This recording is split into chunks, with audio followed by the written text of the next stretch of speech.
माजा जी किया वो झपती ही कान दुनु टीपर से तोरा सी पर ना लागी राजा जी आओ झपती ही कान दुनु टीपर से तोरा सी पर ना लागी राजा जी आओ झपती ही कान दुनु टीपर से तोरा सी पर ना लागी राजा जी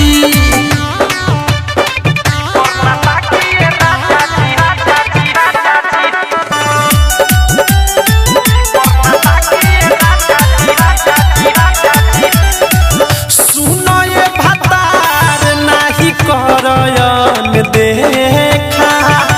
दीही हो गरमी में हीटर के लेखा आवना सुनो ये भतार नहीं करयन देखा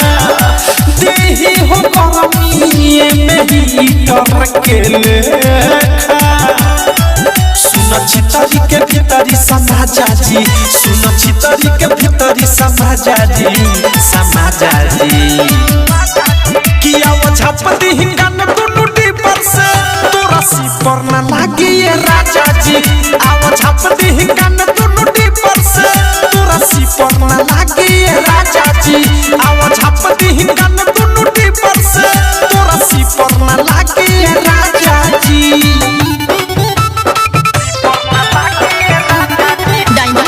स्टूडियो चंदन म्यूजिक बाय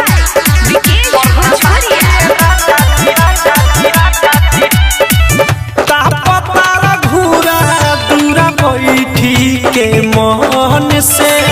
तोहके गरमावे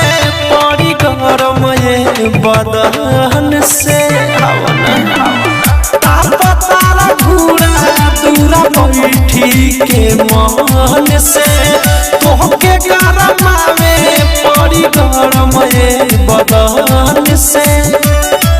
सुन प्रेमिया से कहीं ना जाजी सूरज बदसा अनुराग कहीं ना जाजी